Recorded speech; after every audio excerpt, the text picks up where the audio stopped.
Hi, good afternoon. Have you been in situations where you felt that your best efforts were put in, but your your viewpoints were not understood?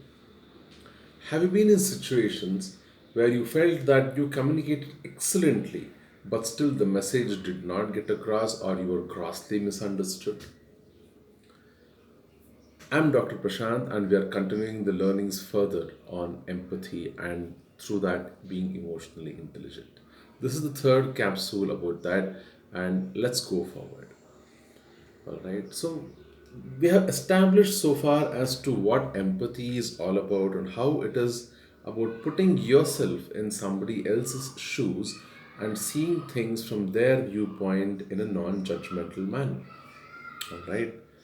Now, it's a very valuable gift to be empathetic towards somebody, but let's come to it a little later as to how to practice empathy. Before that, let's try to discover if we are empathetic people, if we are capable of practicing empathy.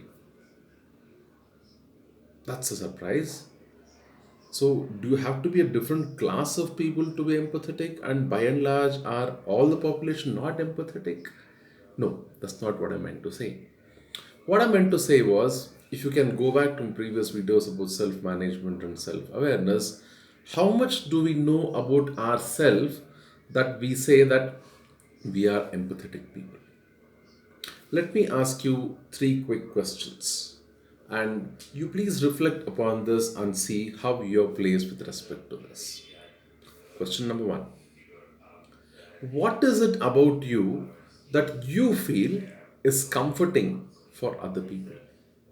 What is it about you that you feel is comforting for other people? Reflect upon that. Believe me, if you can take some confidant or close friend of yours or a close relative of yours into this question, you will get some very amazing answers. What you might have thought might not uh, is not what might actually come across.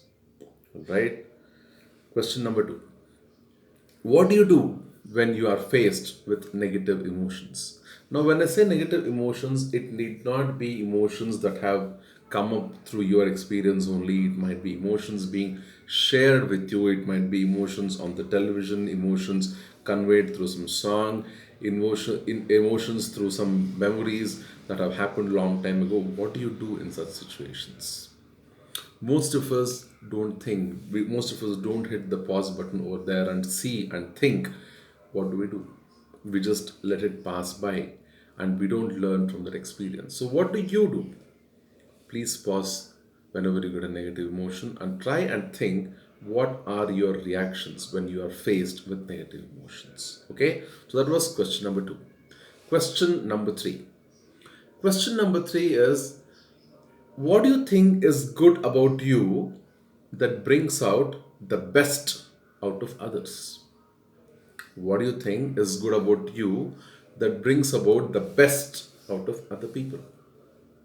You might have been told that you are a good leader, good communicator, good person, humble person, so on and so forth. But are these the qualities which help you in bringing out the best out of other people or no? If you can manage to identify this, excellent. If you're not able to do it individually, try to involve your close people, your close family, your confidants, your best friends, BFFs, whomsoever it might be, and try to get some knowledge about this. If you still can't, reach out to me and we'll see what we can do best for you. If you can answer these three questions, be truthful to yourself. If you want to go ahead in these learnings and see how you are shaping up into this empathy bracket, I'll let you know in the coming videos as to what you can do to be a more empathetic person. But the first step are answering these three primary questions.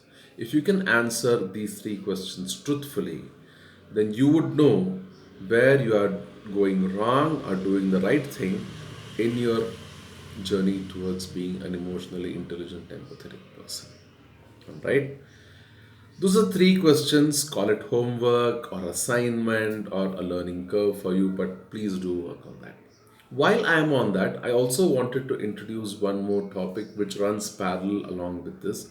When we are on the topic of emotional intelligence or trying to achieve a higher emotional quotient, there's one another thing that I have noticed, which I'm sure many of you also would have noticed, but not paid much attention to, as I have seen in my one-to-one with clients during my coaching process. And that is this: when we are faced with something negative, something bad that we perceive as not so pleasant, we immediately have a reaction to it in the sense that we express our displeasure right there. Okay, it might be as simple as the milk fellow came late today, the newspaper was delivered late today. The maid walked in late today. Your alarm didn't go off because you did not set the alarm yesterday evening, and you will express your displeasure through and through. Okay, and you will make it seem like it's a huge thing, and this happens with everybody. At the same time, when a lot of positive things are happening around you, you are emotionless, or there is less of emotion either way. All right, depending upon where you're placed, you're either way. It takes a lot of positive things happening for us to actually acknowledge that it's a good thing, it's a pleasant thing, it's a happy thing. But on the other side, it is just one small innocuous, innocent, I wouldn't even want to call it a bad thing or unpleasant thing, just a luck by chance that has not gone your way, which triggers that negative emotional switch in your mind. Why is this? I'll leave you with those thoughts. Please brood about it. Okay. Let me see what we can do with those things. All right. Something to think about. All right.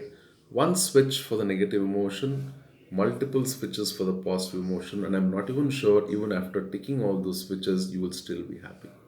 All right. I'm sure you have experienced this, probably not thought about it, but this is the time to think. All right. Start thinking, start brooding. Let's see where we get from there. This is Dr. Prashant signing off on your path to emotional intelligence. I'll see you in the upcoming videos in a couple of days' time. By that time, get your answers to the three questions that we just discussed and try to brood about the one concept, the one thought that I just put into mind. All right. Have a good day. Stay safe. Stay at home. Stay indoors. Keep sanitizing. Maintain social distancing. Bye, guys.